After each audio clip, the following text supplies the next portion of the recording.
नमस्कार, वंदे मातरम। मैं हूं श्यामगिरी। आप देख रहे हैं हमारा चैनल मुद्दा भारत का। मुद्दा भारत का यानी मुद्दा आपका। आज का हमारा मुद्दा यही है कि अनिल थत्ते जी जो है हॉस्पिटल से सही होके हमारे स्टूडियो में आ गए हैं और हम इसके लिए बहुत बहुत इनको धन्यवाद करते हैं।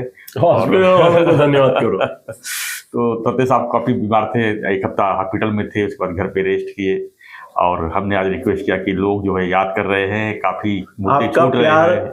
यस। और श्याम भाई का एक क्या बोलता है वो लोह चुंबक मैग्नेट है मेरे को। बिल्कुल बिल्कुल। बस थत्ते जैसे ही मुस्कुराते रहे, हंसते रहे, कौ पुष्पुट करते रहे। हम तो यही चाहेंगे कि स्वस्थ रहे, मस्त रहे और हम इनको जो दीर्घायु, इनको स्वस्थ रहने की हम भगवान से प्रार्थना करते हैं।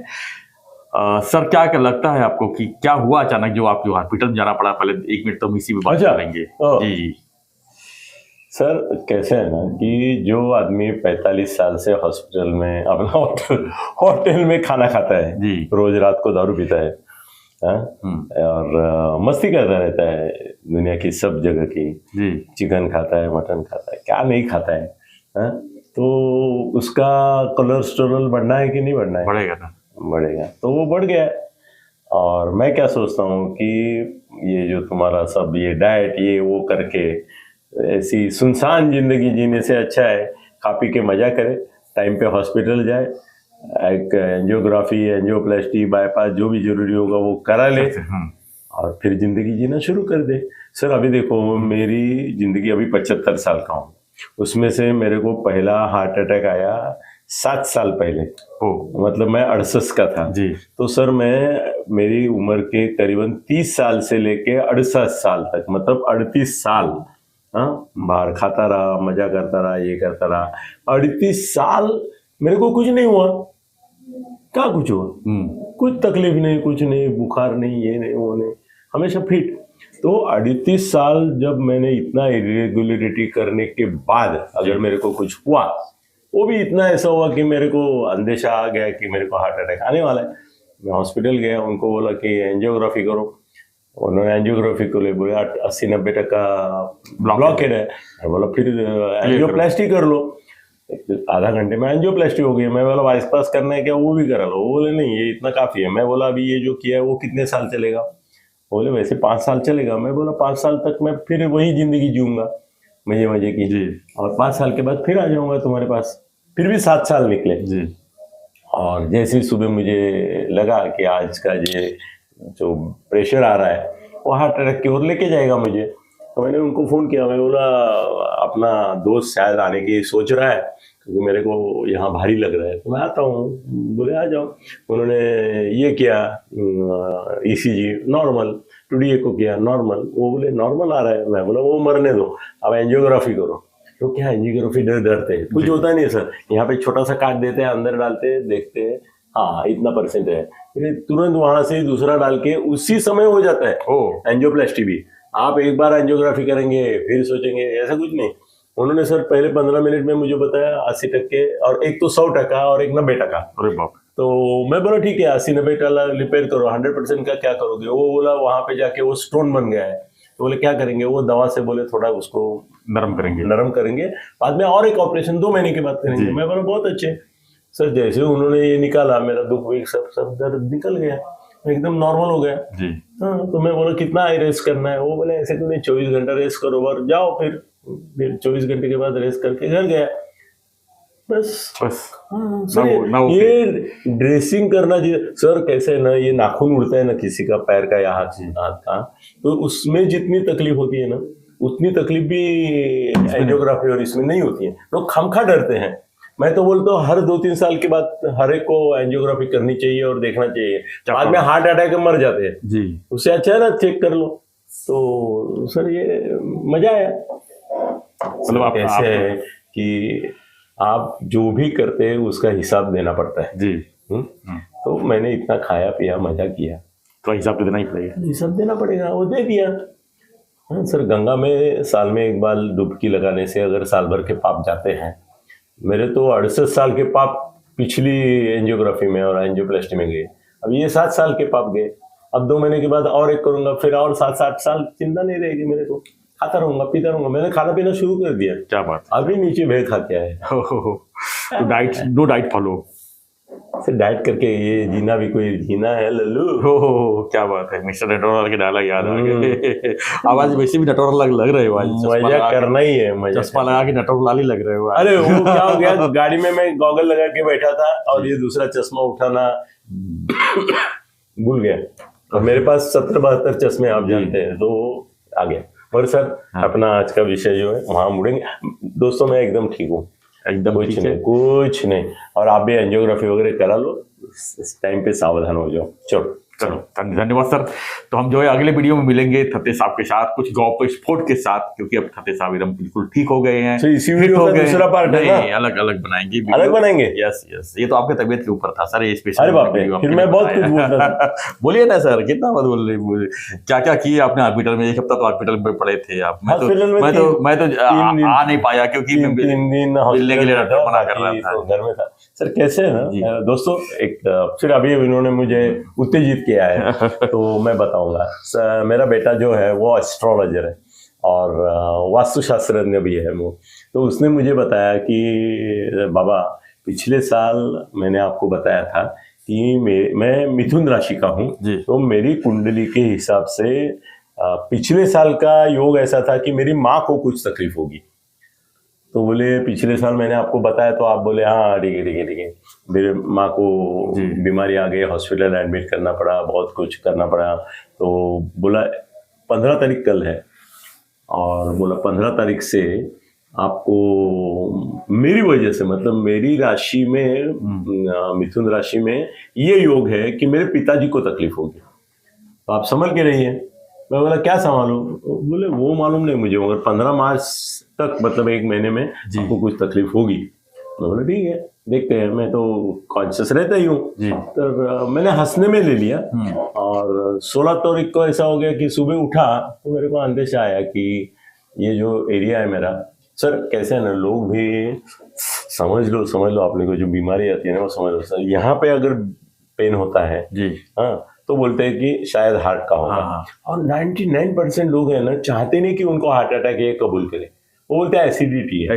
यस। और एसिडिटी में मरते साले, क्योंकि उनको पता ही नहीं चलता है कि हार्ट अटैक है। उनको चाहिए कि छुपाओ। सर लोग टेस्ट नहीं करते ना। मैंने 1-2 लोगों को बोला तेरा कोलेस्ट्रॉल और ये जो सब मेरा भी कोलेस्ट्रॉल बढ़ा हुआ है काफी। हाँ तो ये टेस्ट करो, बोलता नहीं टेस्ट करेंगे तो पता चलेगा।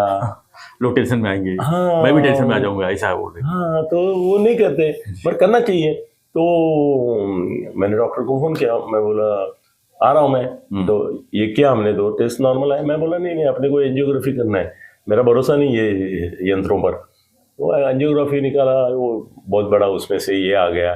तो मेरी बीबी पुणे से निकली थी, तो निकलने वाली थी। तो मैंने बेटे को पूछा, मम्मी नहीं आई? बोला नहीं, मैंने उसको रोक के रखा है। मैं बोला रोक के क्यों रखा है? बोला ज्योतिष के अनुसार, वो बहुत ज्योतिष मानता है बाबा, और वो अभ्यास करता रहता है रात दिन उसका। तो मुझे बोला कि वो बोली कि मैं 9 बजे गाड़ी बुलाई हूँ और आ रही हूँ। तो बोला बराबर 9 बजे राहु काल शुरू होता है और वो 10:30 बजे तक चलता है। 1.5 घंटे का होता है, रोज ही होता है वो। तो बोला मैंने उसको, और हर एक गाँव के अनुसार अलग होता है। तो बोला मैं बोला पुणे में 9 से 10:30 तक राहु काल है, और राहु काल में तुम किसी काम के लिए निकलेगी तो शायद प्रतिकूल कोई वार्ता आपको सुनने को मिलेगी। बाबा भी ठीक है, ठीक होंगे, सब कुछ ठीक है, पर तुम अभी राहु काल में मत निकलो। बोली रुक गई वो। बोला तू भी कमाल करता है। बोला नहीं बाबा, ये सब चीजें मानो न मानो इसमें कुछ दम है।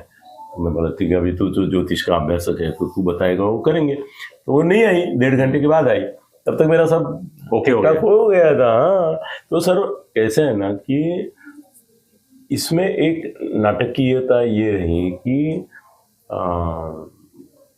इतना बड़ा ब्लॉकेज होने के बावजूद मैं कभी आपको थका हुआ ये वो दिखाई नहीं दिया। हमारे से वीडियो बना के आप गए। हाँ 70 वीडियो 50 वीडियो दिन में बनाते हैं हम लोग, मगर थकान नहीं आई। वो अंदर की एनर्जी मेरे को साथ दे रही थी। मगर अभी ऐसा है कि मैं एक ऑपरेशन करा लूँगा।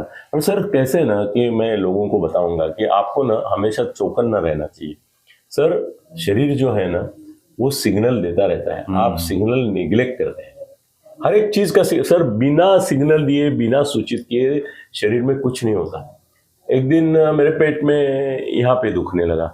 अब मैं अर्धा डॉक्टर ही हूँ, तो जनरली क्या होता है, पेट में अगर गड़बड़ है तो ये एरिया नीचे का जो है वहाँ दुखता है। तो मैं बोला ये मेरा कल तो मैंने प्रॉन्स बीन्स खाया था, मगर ये यहाँ नहीं दुख रहा है, ये यहाँ पे दुख रहा है। यहाँ पे कैसे आएगा मेरा पेन? और यहाँ का पेन जो आता है वो गॉल ब्लैडर का पेन आता है जी। तो मैंने डॉक्टर को फोन किया, मैं बोला राइट बरगड़ी के नीचे मेरे को पेन है। तो बोले वो पेन तो इसका ही है, गॉल ब्लैडर और इसका पैंक्रियाज और ये वो। तो बोला आ जाओ निकाल देते हैं। हमारे यहाँ सर ऐसा कोई वेटिंग मीटिंग नहीं रहता है। वो बोले यहाँ आया है ना तो पक्का गॉल ब्लैडर स्टोन है तुमको। गया सर, वो निकाला उसका और देखा तो बोला अरे अनिल वहाँ पे एक चेंडू खेल रहा है। मैं बोला क्या करने का? बोला गॉल ब्लैडर ही निकाल देते हैं, क्योंकि वो बढ़ता रहेगा और कभी इधर गया उधर गया तो तुम्हारा तो हालत खराब हो जाएगा। निकाल दिया मैंने। मगर सर यहाँ पे पेन आने से ये होता है, यहाँ से आने से ये होता है, यहाँ पे पेन आपको शुरू हो जाता है तो उसका हार्ट से संबंध होता है। आपको अगर मूंगी आता है तो इसका मतलब आपको स्पाइनल का कुछ प्रॉब्लम है, मतलब स्पॉन्डिलाइटिस है। नीचे से कुछ एक पाँव आपका ये होता है तो आपको स्लिप डिस्क है। ये सब आपको मालूम होना चाहिए और मुझे मालूम होता है। आजकल तो गूगल में सब कुछ अवेलेबल है। अरे है ना, जी। थोड़ा जहाँ भी पेन, सर मैं तो कोई दवा बिना गूगल चेक किए लेता नहीं हूँ। उसके साइड इफेक्ट क्या है सब देख के लेता हूँ। जी। तो सर ऐसा हो गया कि ऑपरेशन होने के बाद डॉक्टर मुझे बोले कि 2 महीने के बाद एक करना है। तो मेरी मिसेस ने उनको बोला कि तुरंत क्यों नहीं करते आप, अभी कर लो, फ्री हो जाएंगे। वो बोले नहीं, हर एक चीज़ को जैसे आम को बिना पके नहीं खाते वैसा इसको भी थोड़ा हमको ये करना पड़ेगा। तो अभी 1-1.5 महीने के बाद वो हो जाएगा। मगर सर मज़ा आएगा, बड़ा मज़ा आया। मतलब आप हॉस्पिटल में मजा कर लेते हैं क्या? हाँ, गप्पा विप्पा मारता रहा मैं। तो ये आपका स्टाइल मेरे को बहुत पसंद आई कि आप जो है हर लाइफ को जो है एंजॉय करते हैं। सर देखो, खैर मैं हमेशा बोलता हूँ जी। रोने से मेरा दुख कम होगा क्या? तो मैं रोता हूँ। नहीं, रोना उपाय नहीं है। अगर मेरा हार्ट का सर्जरी हो गया, मैं आके मेरा हार्ट का सर्जरी हुआ है, मेरा टेंशन बढ़ेगा, बिल्कुल। और उस दुख की ओर, वेदना की ओर ध्यान जितना दूंगा उतनी वो बढ़ेगी। उससे अच्छा भूल जाओ। दुनिया में इतने मजे टीवी देख रहा था, टीवी पे भी वो ये न्यूज लगा के गया था, उसके जाते मैंने फैशन चैनल लगा दिया। हमको बस मजा है सर, बहुत एक अलग अनुभव रहा। और सर इससे डरना नहीं चाहिए, बिल्कुल आपको स्वीकार करना चाहिए। जरा भी कुछ आपको तकलीफ है तो स्वीकार करना चाहिए। व्यूअर्स, आप भी जो है अपना ध्यान रखिए, क्योंकि हमारे आप एंजियोग्राफी करा ही लो। सर हमारे जितने व्यूअर्स हैं, मैं देखता हूँ 90% लोग सर सीनियर सिटीजन हैं, फिर और सब मेच्योर लोग हैं, और उनको हम सलाह देते हैं कि आप भी अगर देखो। और एक सर बोल देता हूँ, चलो आज नीचे निकला है, 60% पुरुष तुम्हारे ये जिसको हम बोलते हैं ना, क्या बोलते हैं, यहाँ पे है रहती हूँ, पथरी है, उसको क्या बोलते? नहीं, पथरी नहीं बोलते, prostate gland. Sir prostate gland की कैंसर की वजह से 60% पुरुष मरते हैं। मगर इसके लिए जब तक उनको वो कैंसर का ये नहीं होता है इन्फेक्शन, वो 2nd-3rd स्टेज में नहीं जाता है, ये पागल उनको पता भी नहीं चलता है, बाद में उनको पता चलता है, तब तो देर हो जाती है, फिर मर जाते हैं। अपना सुरेश अमृत आप जानते हैं उसको, वो मर गया।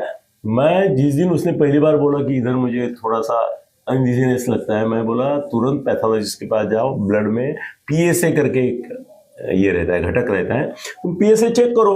अगर PSA नॉर्मल नहीं है तो इसका मतलब तुमको कैंसर चालू हो गया। तो उसने सुना नहीं और बाद में तड़प के मरा।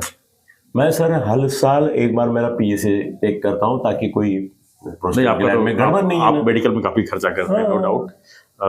तो ये बहुत सारी चीजें आप टाइम पे ये रखो। टाइम पे जांच होना बहुत जरूरी है, इलाज तो बाद में है, टाइम पर जांच अगर हो जाती है तो कोई चीज डिटेक्ट होता है तो उसका कंट्रोलिंग बहुत जरूरी है। और ये जो आप लोग बोलते हैं ना की मग बघितलं की पथ्य पाळायला लागेल, घरचे लोक बोलतील, खाऊ देणार नाही, असं पण खाऊन तुम्ही वाटच लावून घेणार ना नंतर, तर त्याची तयारी ठेवा माझ्यासारखी। ठीक है सर, ठीक है सर, मजा आ गया सर, थैंक यू। आप ऐसे ही जियो हजारों साल, ऐसे ही मस्त रहो, स्वस्थ रहो, और सबको जो है स्वस्थ बनाए रखो। हाँ, उनका देते रहो, एडवाइस करता रहूँ। धन्यवाद। तो आप जो है खत्ते साहब का बात ध्यान से सुनिए, ध्यान से रखिए। आप लोग भी और स्वस्थ आपके रहिए। सामने हूं मैं अभी और आप लोग 2-3 भी दिन के स्वस्थ बाद। रहिए, मस्त रहिए और हमारे चैनल को देखते रहिए, सब्सक्राइब कीजिए। हाँ अच्छा सर, एक बड़ी बात हुई, बड़ी बात बड़ी हुई। मेरा चैनल फिर से हाईजैक हो गया, फिर से यानी हाईजैक हो डिलीट गया हो गया। ये, और डिलीट भी हो गया, प्राइवेट भी हो गया। अब मैंने नया चैनल फिर से निकाला जिसका 0 सब्सक्रिप्शन है, वो है अनिल गगनबेदी थत्ते, अनिल गगनबेदी थत्ते। अभी आपको फिर से सब्सक्राइब करने को लज्जा आती है मुझे, मगर सब्सक्राइब करना पड़ेगा क्योंकि 1000 हुए बिना मुझे 9 से ज्यादा डालने को भी नहीं मिलता, रजिस्ट्रेशन ही नहीं होगा उसमें। रजिस्ट्रेशन ही नहीं होगा। तो आप एक कृपया काम कीजिए, तुरंत 1000 लोग जो है पहले नहीं सर, मेरा उनको- अनिल उनको- गगनबेदी उनको- थत्ते सब्सक्राइब करो। आपका चैनल उनको नहीं मिलेगा, मेरे को लिंक भेजिए, मैं अपने डिस्क्रिप्शन में लिखूंगा। आप ठीक है, मैं इनको लिंक उसमें भेजता हूँ, जाके- वहां से आप ले लीजिए और 1000 लोग मेरे फटक से आ जाइए। चलो, धन्यवाद। जय हिंद, जय महाराष्ट्र, जय श्री राम, जय श्री राम, जय श्री राम। जय।